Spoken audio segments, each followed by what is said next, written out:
بسم اللہ الرحمن الرحیم۔ 15 شعبان یعنی شب برات کی کیا حقیقت ہے، کیا فضیلت ہے، شب برات کا روزہ رکھنا کیسا ہے، ڈاکٹر اسرار احمد صاحب ہمیں بتائیں گے، مفتی طارق مسعود صاحب ہمیں بتائیں گے، مولانا طارق جمیل صاحب کا بیان ہم سنیں گے۔ آپ لوگوں نے یہ ویڈیو پوری دیکھنی ہے تاکہ آپ لوگوں کو رہنمائی مل سکے۔ آپ لوگوں نے ان تینوں صاحبان کا بیان سننا ہے تاکہ آپ لوگ جان سکیں کہ شب برات کی حقیقت کیا ہے، سچ کیا ہے۔ آپ لوگ یہ ڈاکٹر اسرار احمد صاحب کا بیان سنیں۔ احادیث مبارکہ کی روشنی میں شب برات کی کیا اہمیت ہے؟ کیا اس رات کی عبادت ٹھیک ہے؟ شب برات کا روزہ رکھا جاتا ہے، اس کی صحیح حیثیت کیا ہے؟ شب کا روزہ تو کبھی ہوتا ہی نہیں، یہ آپ نے شب برات کا روزہ کیسے لکھ دیا؟ شب رات کو کہتے ہیں نا۔ شب برات جو ہے اس کو کہا گیا ہے اس لیے کہ ان کا خیال ہے کہ اس رات میں اللہ تعالیٰ بہت سے لوگوں کو اس کا کو بخشتا ہے۔ برات، اللہ تعالیٰ جہنم سے ان کو رستگاری عطا فرماتا ہے۔ اس کے ضمن میں جو صحیح احادیث صرف ایک ہے، اور وہ یہ ہے کہ حضرت عائشہ صدیقہ رضی اللہ تعالیٰ عنہ بیان کرتی ہے کہ ایک روز حضور کی میرے ہاں شب باشی کی باری تھی، لیکن میری رات کو آنکھ کھلی تو حضور نہیں تھے موجود، تو مجھے تشویش ہوئی کہ آپ کہاں گئے؟ تو میں ڈھونڈتی ہوئی، وہ یا کسی اور کو آپ نے بھیجا، بہرحال مجھے پوری تفصیل یاد نہیں ہے، تو معلوم ہوا کہ آپ جنت البقیع میں گئے ہوئے ہیں اور وہاں پر استغفار کر رہے ہیں اللہ سے، اور تمام جو بھی وہاں پر مردے دفن ہیں ان کے لیے مغفرت کی دعا کر رہے ہیں۔ بس یہ ثابت ہے۔ باقی اب اس میں جو ہے ہندوؤں سے ہم نے مانگ لی دیوالی، تو دیوالی جو ہے وہ روشنی کی جا رہی ہے اور بتیاں جلائی جا رہی ہیں، تو مختلف لوگوں سے ہم نے بورو کی ہیں چیزیں، جیسے عید میلاد النبی ہے وہ ہم نے کرسچن سے بورو کر لی ہے، یا شیعوں کے تعزیوں کا توڑ کرنے کے لیے ہم نے بات بنا لی۔ اب اس میں جو ہے روشنیاں کی جا رہی ہیں، یہ دیوالی کا گویا کہ ہم نے توڑ فراہم کیا ہے، یا اس کی نقل ہم کر رہے ہیں۔ یہ چیزیں نہیں، البتہ نماز رات کی عبادت تو ہر رات میں بہت اعلیٰ ہے۔ چلیے اگر اور دنوں میں نہیں ہوتا، اس رات کو آپ کو، کیونکہ حضور نے بھی استغفار کیا خاص طور پر جا کر جنت البقیع میں، تو اگر آپ بھی کریں، نماز پڑھیں اور استغفار کریں تو کیا ہے، بہت اچھی بات ہے، اس میں تو کوئی حرج کی بات ہے ہی نہیں۔ لیکن اسے کوئی تہوار کی طرح منانا، پٹاخے چھوڑنا اور جو ہے وہ روشنی کرنا، یہ بھارت صحیح نہیں ہے۔ روزہ بھی چونکہ 15ویں شب ہوتی ہے، 15واں دن ہوتا ہے، پھر اس اعتبار سے حضور کے معمولات میں تھا کہ آپ ہر مہینے کی 13، 14، 15 تاریخوں میں روزہ رکھتے تھے۔ تو اگر آپ یہ نیت کر کے روزہ رکھ لیتے ہو، کیا کہنے ہیں، نور علی نور ہے، اور روزہ کسی وقت بھی نفلی روزہ رکھا جائے، اللہ تعالیٰ قبول فرمائے گا۔ اب آپ لوگ مفتی طارق مسعود صاحب کا بیان سنیں کہ شب برات کی کیا حقیقت ہے، شب برات کی کیا فضیلت ہے، شب برات کا روزہ رکھنا، شب برات کو نہانا، قبرستان جانا، حلوہ وغیرہ پکانا کیسا ہے، یہ سب کچھ ایکسپلین کریں گے۔ آپ لوگوں نے ویڈیو کو پورا دیکھنا ہے۔ آپ لوگ یہ مفتی طارق مسعود صاحب کی ویڈیو دیکھیں۔ نمبر 1، اس رات میں قرآن نازل ہوا۔ نمبر 2، یہ نمبر آپ نے یاد، نمبر 2، اس رات قبرستان جانا چاہیے۔ نمبر 3، اس رات تقدیر کے فیصلے بولو ہوتے ہیں، پورے سال کا لکھا جاتا ہے۔ نمبر 4، اس رات کو نہانا دھونا چاہیے، غسل کرنا چاہیے۔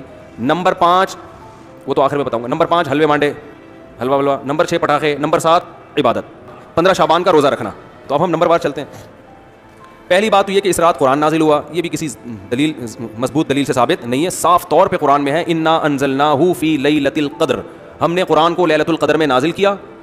اور دوسری طرف قرآن میں آتا ہے شہر رمضان الذی انزل فیہ القرآن، رمضان وہ مہینہ ہے جس میں قرآن نازل ہوتا ہے، اور ہمیں حدیث سے بھی پتہ چلتا ہے کہ لیلۃ القدر کہاں ہوتی ہے، رمضان، تو پتہ چلا یہ کہاں نازل ہوا ہے، رمضان میں۔ بعض علماء نے کہا کہ وہ جو قرآن کی آیت ہے کہ انا انزلناہ فی لیلۃ مبارکۃ، ہم نے اس کو برکت والی رات میں نازل کیا ہے، تو اس سے مراد 15 شعبان ہے۔ کسی صحیح حدیث میں ایسا کوئی تذکرہ نہیں ملتا، تو اس سے مراد بھی کیا ہے، لیلۃ القدر، کیونکہ یہ جو تعویل کی جاتی ہے نا کہ آسمان دنیا تک لیلۃ القدر میں آ گیا اور پھر شب برات میں نیچے آنا شروع ہوا، یہ جب کوئی اس کے مقابلے میں مضبوط دلیل ہی نہیں ہے تو ایسی تعویل کرنے کی ضرورت کیا ہے آپ کو، سمجھ رہے ہو نا؟ تو قرآن صاف کہہ رہا ہے، کیونکہ جہاں آتا ہے نا مبارک رات میں نازل کیا، اس میں آگے آتا ہے فیہا یفرق کل امر حکیم، اس میں بڑے بڑے فیصلے ہوتے ہیں، اور ادھر سورہ قدر میں آ رہا ہے کہ ہم نے لیلۃ القدر میں نازل کیا اور اس میں فیصلے ہوتے ہیں، تو پتہ چلا یہ ایک ہی رات میں نازل بھی ہوا، فیصلے بھی اسی میں، اور وہ دونوں لیلۃ القدر ہیں، وہ دونوں 15 شعبان نہیں ہیں، تو بہت مضبوط دلیل ہے یہ، تو کسی مضبوط دلیل سے نہیں پتہ چلتا کہ 15 شعبان میں قرآن نازل ہوا۔ دوسرا مسئلہ تقدیر کے فیصلے، تو وہ بھی اسی سے حل ہو گیا۔ قرآن کہہ رہا ہے جس رات میں قرآن نازل ہوا اسی میں جبریل آتے ہیں، من کل امر، تمام کی قسم کے فیصلے، اصل میں تو ازل سے فیصلے ہو چکے ہیں، وہ تو ہو چکے ہیں، لیکن فرشتوں کو کام سونپ دیا جاتا ہے نا کہ ایک ایک سال میں کیا کرنا ہے, تو وہ ہو چکے ہیں. یہ کہتے ہیں نا کہ اصل فیصلہ تو ہو گیا, اس پر عمل درآمد سے آپ اس کو تعبیر کر دیں. تو ابھی چونکہ یہ ٹاپک نہیں ہے تو میں صرف ٹو دا پوائنٹ بات کر رہا ہوں کہ وہ جو فیصلے کی رات ہے وہ بھی کون سی ہے, لیلۃ القدر ہے. تیسری بات کیا تھی, قبرستان جانا. تو قبرستان جانے کی جو حدیث پیش کی جاتی ہے کہ نبی صلی اللہ علیہ وسلم رات کو آہستہ سے 15 شعبان کی رات کو اٹھے, اور امی عائشہ بھی آپ کے پیچھے چلی گئیں, آپ نے جنت البقیع کے مردوں کے لیے مغفرت کی دعا کی اور آپ صلی اللہ علیہ وسلم واپس تشریف لے آئے. تو اس سے پتہ چلتا ہے کہ 15 شعبان کو کہاں جانا چاہیے, قبرستان جا کے مردوں کی مغفرت کی دعا کرنی چاہیے. اس پہ چند اشکالات ہیں. نمبر 1, یہ حدیث صحیح نہیں ہے, اور اس کی دلیل کیا ہے صحیح نہ ہونے کی, وہ میرا آڈیو بیان میں پوری سند اور اس کی راویوں کی پوری تحقیق میں نے پیش کی ہے. یہ حدیث صحیح نہیں ہے. لوگ کہتے ہیں فضائل میں ضعیف حدیث چلتی ہے, یہ فضیلت نہیں ہے, یہ مسئلہ ہے, یہ مسائل ہیں. فضائل کا مطلب ہوتا ہے ایک عمل حدیث سے ثابت ہے, اس کی فضیلت میں ضعیف حدیث پیش کرنے کی اجازت ہے, لیکن عمل ہی کو ثابت کرنا, تو یہ تو ایک پراپر عمل ہے نا کہ اس رات کو اٹھ کے قبرستان جانا عمل ہے نا, تو پہلے عمل کسی صحیح حدیث سے تو ثابت ہو نا, پھر اس کی فضیلت میں ہم 2-4 ضعیف بھی لگا دیں تو عمل ہی ثابت نہیں ہو رہا. تو پہلی بات یہ کیا ہے, یہ حدیث کیا ہے, ضعیف. دوسری بات, فرض کر لو یہ حدیث صحیح ہے, تو سوال پیدا ہوتا ہے اگر یہ عمل باقاعدہ سنت ہوتا تو صحابہ میں کسی نے تو یہ کام کیا ہوتا, کیونکہ صحابہ تو سنت پہ بہت حریص تھے. مشرکین مکہ یہ کہا کرتے تھے لو کان خیرا ما سبقونا الیہ, اگر یہ اسلام خیر کی چیز ہوتی تو صحابہ ہم پہ سبقت نہیں کرتے, خیر میں تو ہم آگے بڑھتے ہیں, جبکہ ہمارا نظریہ ہے کہ اسلام خیر کی چیز تھی تبھی صحابہ اس میں انہوں نے پہل کیا. تو ہم کہتے ہیں اگر اس رات کو قبرستان جانا سنت ہوتا تو ابو بکر جاتے, عمر جاتے, عثمان جاتے, علی جاتے, کوئی صحابی تو جاتا. ایک بھی روایت نہیں ہے کہ کوئی صحابی 15 شعبان کو, میرے علم میں نہیں ہے, کوئی ہے تو ریفرنس دے دے تو میں بتا دوں گا بھائی ہے, بھائی نکل آئی, مجھے ابھی تک نہیں ملی کہ اس رات کو صحابہ کہاں گئے ہوں, قبرستان گئے ہوں. تو اگر اس حدیث کو فرض کر لیا جائے کہ یہ صحیح ہے تو پھر یہ نبی کی خصوصیت ہے, یہ پراپر سنت نہیں ہے. جیسے کہ حدیث میں آتا ہے آپ نے 2 قبروں پہ ہری شاخ گاڑ دی اور فرمایا کہ جب تک یہ شاخ ہری ہے ان کو عذاب میں تخفیف ہو جائے گی, لیکن کسی صحابی نے قبروں پہ شاخیں نہیں گاڑی, تو پتہ چلا یہ نبی کیا کی خاصیت تھی کہ اللہ نے آپ کو رحمۃ للعالمین بنایا, تو اللہ نے آپ کی برکت سے آپ کو بذریعہ وہی بتا دیا کہ یہ شاخیں گاڑ دیں گے تو ان میں عذاب میں کمی ہو جائے گی, لیکن یہ سنت نہیں ہے. تبھی ہم نہیں دیکھتے کسی امام نے, کسی مجتہد نے فتویٰ دیا ہو کہ جا کے شاخیں گاڑو, تو صحابہ نے نہیں کیا. تو ہم اگر اس عمل کو سنت مان بھی لیتے ہیں تو صحابہ نے, پھر یہ نبی کی صحیح حدیث مان بھی لیتے ہیں تو یہ نبی کی خاصیت ہے, امت اس میں آپ کو فالو نہیں کرے گی. تیسری بات, فرض کر لو کہ یہ نبی کی یہ حدیث بھی صحیح ہے, یہ بھی فرض کر لو, حالانکہ غلط چیزیں فرض کر رہے ہیں آپ, لیکن فرض کر لو, فرض کرنے پر گورنمنٹ کی طرف سے کوئی پابندی نہیں, اور یہ بھی فرض کر لو کہ نبی نے جو کیا ہے تو اب صحابہ بے شک نہ بھی کریں پھر بھی یہ سنت ہے, تو پھر سنت جن کیفیات کے ساتھ ہے انہی کیفیات کے ساتھ سنت ہے نا. کیا خیال ہے؟ پہلی بات, نبی زندگی میں ایک دفعہ گئے ہیں, آپ ہر سال جاتے ہو, تو آپ کو زندگی میں کتنی دفعہ جانا چاہیے, ایک دفعہ جانا چاہیے, ہر سال نہیں. تو 15 شعبان آپ کی زندگی میں 50 دفعہ آیا تو بس ایک دفعہ چلے جائیں, کیونکہ نبی کی زندگی میں بھی کئی بار آیا مگر آپ گئے, 23 سال آیا نبوت کے بعد مگر آپ گئے ایک بار, تو ایک بار چلے جاؤ آپ. لیکن آپ اتنے ڈھیٹ ہیں, آپ کہہ رہے ہیں نہیں نبی ایک بار گئے مگر میں کتنی بار جاؤں گا, بار بار جاؤں گا, تو چلو آپ بار بار چلے جاؤ, ہم مان لیتے ہیں آپ کی دلیل. تو پھر جن کیفیات کے ساتھ گئے ان کیفیات کے ساتھ جاؤ. وہ کیفیت کیا تھی, چپکے سے رات کو کسی کو اٹھائے بغیر نکلے, کہ پتہ امی عائشہ کی بھی آنکھ کھل گئی تھی تو پتہ چل گیا, ورنہ آپ ان سے بھی چھپا رہے تھے, اور چلے گئے اندھیرے میں جب کوئی بھی نہیں ہے, چپکے سے دعا کر کے واپس آ گئے. تو آپ کو بھی چاہیے جب سناٹے دار قبرستان میں خاموشی ہو, کتے بھونک رہے ہوں, ستارے چمک رہے ہوں, آپ اپنی وائف کو بھی نہ بتائیں, اور چپکے سے آپ کسی کو بتائے بغیر اندھیرے قبرستان میں جہاں کوئی لائٹ نہیں, کوئی وہ پھر وہ عجیب سی چیز ہو جائے گی, پھر وہ کوئی چیز نہیں ہے وہاں پہ آپ گئے, اور وہاں سے آپ دعا کر کے جب واپس آنے لگے تو کل آپ کے لیے دعائیں ہو رہی ہیں. اتنا خوف ہو کا عالم وہاں پہ, آپ ڈر خوف سے آپ کا, کیونکہ اکثر لوگوں کے ساتھ یہ اتنا جگرا بہت کم لوگوں کا ہے کہ اندھیرے میں قبرستان میں جائیں اکیلے, اور اس زمانے کے قبرستان میں تو لائٹنگ کا تصور ہی نہیں تھا, بالکل دور دراز ہوتے تھے واقعی قبرستان, ایسے قبرستان میں جہاں ہو کا عالم ہو, آپ گئے تو میرا خیال ہے اب گئے آپ, اب اگلے سال آپ کے رشتہ دار آپ کے لیے دعا, پھر بھی اگر آپ زندہ سلامت آ گئے تو پھر یہ ہونا چاہیے آپ جا رہے ہیں جتھے بنا کے, نہا دھو کے تیار ہو کے, او بھائی چلو بھائی سارے, پھر وہاں پہ جو ڈرامے بازیاں ہو رہی ہیں, اب تو ڈیٹنگ پوائنٹ بنتے جا رہے ہیں قبرستان, اللہ کی پناہ ہے, وہاں بیٹھے ہوئے ہوتے ہیں, پتہ نہیں کیا قوالیاں ہو رہی ہیں, یہ ہو رہا ہے, تو یہ کہاں سے ہو گیا بھائی, تو یہ ہو گیا قبرستان, آگے کیا رہ گیا, اس لیے قبرستان نہ جائے کریں اس رات, کوئی ثابت نہیں ہے, کچھ بھی نہیں ہے یہ. تیسری چیز ہو گئی, 2-3 نمبر بتا, نہانا, نہانے پہ بھی کوئی حدیث موجود نہیں ہے, اور ویسے بھی نہانا دھونا تہواروں میں ہوتا ہے, عبادت کی راتوں میں کوئی اس لیے نہا لے کہ میں صاف ستھرا ہو کے عبادت کروں گا, تو وہ تو اس رات کی خاصیت نہیں ہے نا, وہ تو کبھی بھی تہجد پڑھنا ہو نہا کے پڑھ لو, آپ لیلۃ القدر میں نہا لو, لیکن اسپیشل اس رات کی وجہ سے نہانا, تو یہ ہوتا ہے تہواروں میں, اور تہوار اسلام میں دن کی روشنی میں ہوتے ہیں, رات کی روشنی میں عیسائیوں کے تہوار ہوتے ہیں, ہندوؤں کے ہوتے ہیں, مسلمانوں کے نہیں ہوتے. عید الفطر, عید الاضحیٰ میں صبح نہا دھو کے ہم نکلتے ہیں صبح, اسلام میں رات کو تہوار ہی نہیں ہے. کیوں نہیں ہے؟ رات کو توجہ گناہوں کی طرف جاتی ہے, شراب کباب کی طرف جاتی ہے, اس لیے اسلام اور تہواروں کو کچھ سیلیبریٹ کیا جاتا ہے نا, تہواروں کو میں خوشی منائی جاتی ہے, تو اسلام نے خوشی منانے کے لیے دن کا ٹائم دے دیا, اس میں پھر شراب کباب کی طرف توجہ نہیں جاتی, اور بتیاں جلا ہی نہیں سکتے آپ اس میں, ٹھیک ہے نا. دن میں آپ بتی جلاؤ گے نظر ہی نہیں آئے گی نا, تو تہوار دن میں رکھیں, رات میں رکھے ہی نہیں اسلام نے, تو بتی کا خرچہ بھی بچے گا آپ کا. ٹھیک ہے نا. تبھی ہم کہتے ہیں جو 12 ربیع الاول رات کو بتیاں لگائی جا رہی ہیں اور اس کو عید بھی کہا جا رہا ہے, تو عید رات کو نہیں ہوتی, عید کب ہوتی ہے؟ دن میں ہوتی ہے, اور دن میں بتی نظر ہی نہیں آئے گی. تبھی عید الفطر عید الاضحیٰ میں بتیاں جلاتے ہی نہیں ہیں لوگ. تو اس لیے اسلام میں یہ والا سیٹ اپ ہی ایسا رکھ دیا کہ بتی کا پہلے ہی لوڈ شیڈنگ سے مر رہے ہیں. ٹھیک ہے نا, ایسا سیٹ اپ بنا دیا اسلام نے. شراب کباب کی طرف توجہ نہیں جاتی. اسلام انسان تمیز سے نہا دھو کے مسجد میں نماز پڑھے گا, آئے گا, جلیبیاں کھائے گا, چلو بس یہ ہو جاتا ہے. تو تہوار دن میں ہوتے ہیں, رات میں نہیں ہوتے, اس لیے اس رات میں نہانا دھونا بھی کہیں ثابت نہیں ہے. اور حلوے مانڈے بھی خوشی کی رات کہا جاتا ہے. تو خوشی کی رات, ایک تو حلوہ ثابت نہیں ہے, دوسرا یہ خوشی کی رات ہے نہیں. اگر اس کو بہت زیادہ فرض کیا جائے گا تو عبادت کی رات کہا جائے گا. وہ حلوہ کھا کے ویسے بھی عبادت نہیں ہو سکتی. حلوہ کھاؤ گے تو ٹن ہو جاؤ گے آپ. ٹھیک ہے نا. دماغ میں میٹھا, جب بھی میں تو میٹھا کھاتا ہی نہیں ہوں. میں جب بھی دعوت میں جاتا ہوں لوگ مجھے میٹھا پیش کرتے ہیں, میٹھا شربت پیش کرتے ہیں, کھائیں نا. میں کہتا ہوں نہیں, کہتے ہیں شوگر ہے. میں کہتا ہوں الحمدللہ شوگر نہیں. پھر کیوں نہیں کھا رہے بھائی؟ میٹھا کھاؤں گا ٹن ہو جاؤں گا میں. کیا فائدہ اپنے آپ کو, جب جو باڈی کو ضرورت تھی وہ ہمیں مل گیا ہے. اب یہ کھائیں گے تو باڈی کو کوئی فائدہ بھی نہیں ہے, اور خام خا کی ذہن کی فریشنس کی ایسی کی تیسی. ایک شربت کا گلاس آپ پی لو, آپ کو تھوڑی دیر میں سستی محسوس ہوتی ہے. تو 2 سیکنڈ کے 5 سیکنڈ کی لذت کے لیے میں 3 گھنٹے کی ٹینشن کیوں اٹھاؤں؟ ابھی میں ہنستا بولتا, دماغ میرا فریش ہے نا, آپ کے سامنے بیٹھا ہوا ہوں, فٹ فاٹ دماغ الحمدللہ چل رہا ہے, اور میں شربت پی کے آتا نا تو تھوڑا سا ہوتا, تو وہ 2 منٹ کی لذت تھی, اور پھر یا تو سونا ہو نا, آدمی نے کھائے سو جائے تو پھر تو ٹھیک ہے, لیکن وہ الگ اس کا نقصان ہے کھاتے ہی سو جانے کا. تو یہ عبادت کی رات بھی ہے اور حلوے مانڈے بھی, تو یہ کھوپڑی میں آنے والی بات نہیں ہے, عقل کے بھی خلاف ہے. اور تہوار وہ دن میں ہوتے رات میں نہیں ہوتے, اس کے بھی خلاف ہے کہ حلوے تو تہوار ہو گیا نا آپ نے. اور کیا رہ گیا؟ یہ شب برات کے فضائل پر بیان ہو رہے ہیں. ایک صاحب نے مجھے کہا فضائل پر بیان کرے, میں نے کیا کہتے ہیں یہ کیا ہو رہا ہے, یہ فضائل ہو رہے ہیں, کیا ہو رہا ہے ابھی؟ تو میں نے کہا جتنی فضیلت ہے بس اتنی رکھیں گے ہم. آگے چلو.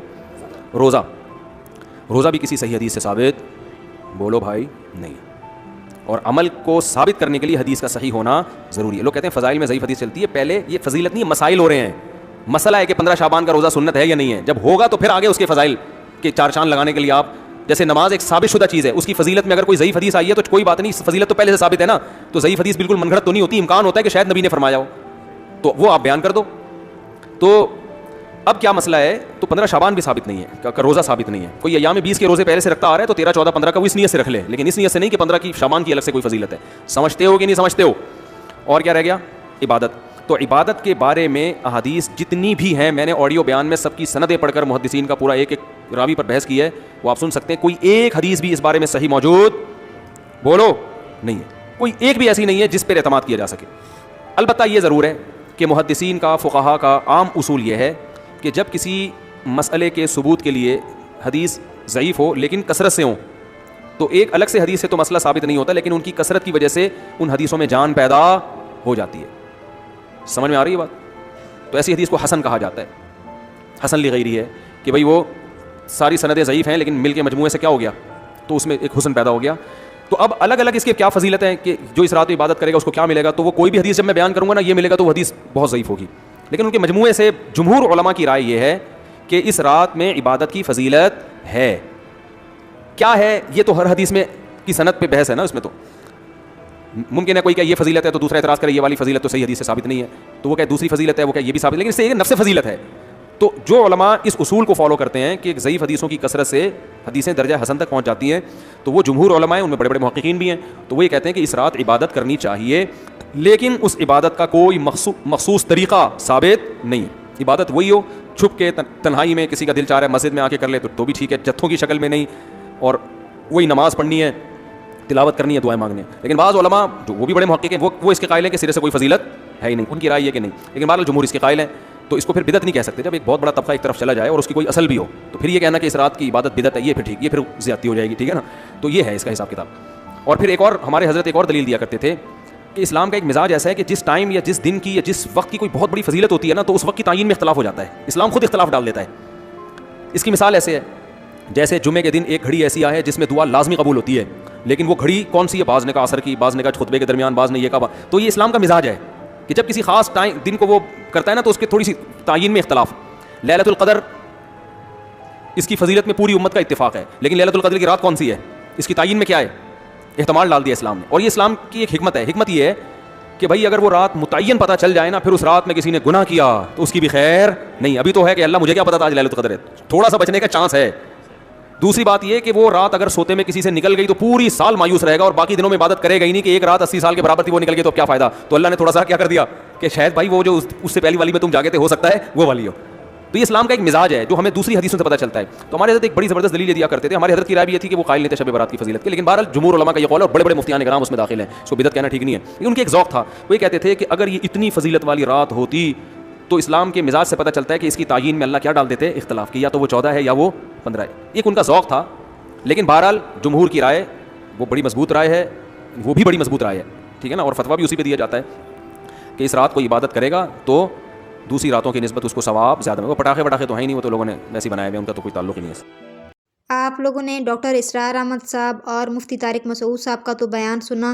اب آپ لوگ مولانا طارق جمیل صاحب کا بیان سنیں کہ مولانا طارق جمیل صاحب شب برات کے حوالے سے کیا بیان دیتے ہیں. آپ لوگ یہ مولانا طارق جمیل صاحب کا بیان سنیں اور پھر کامنٹ میں اپنی رائے کا اظہار ضرور کیجیے گا.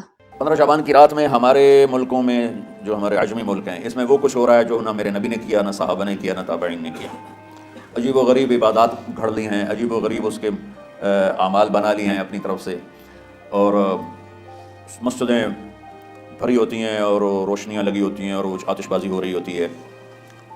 میرے نبی نے اس رات کی فضیلت بتائی, عمل کوئی نہیں بتایا. جیسے یہاں کوئی صلاۃ تسبیح کی جماعت کرا رہے ہوتے ہیں, کوئی اجتماعی تہجد پڑھ رہے ہوتے ہیں, کوئی دیگیں چڑھا رہے ہوتے ہیں, کوئی آتش بازی کر رہے ہوتے ہیں, تو وہ اس میں اتنا غلو ہو گیا ہے کہ یہ بھی ٹھیک نہیں.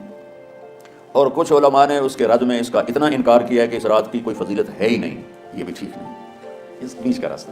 اس رات کی فضیلت میں جتنی احادیث ہیں وہ ضعیف ہیں, لیکن اتنی کثرت سے ہیں کہ ان سب کا مل کر جمع ہو کر کم از کم وہ حسن لغیر ہی تک تو پہنچ جاتی ہیں.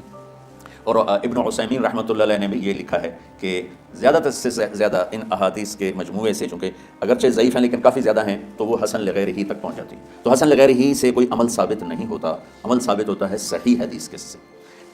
ایک احادیث کی کثرت سے روایات, اور ایک امت کا عمل, کہ امت کا بہت بڑا طبقہ صدیوں سے اس رات کا اہتمام کر رہا ہے.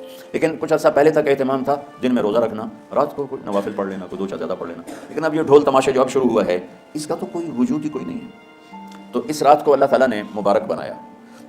اور حدیث پاک میں آتا ہے کہ اللہ تعالیٰ اس رات میں ساری دنیا کے لوگوں کی بخشش فرماتا ہے سوائے 5 آدمیوں کی. 5 کے سوا سب اہل ایمان کی بخشش ہو جاتی. مشرک, المشرک, پہلا مشرک. دوسرا مشاحن.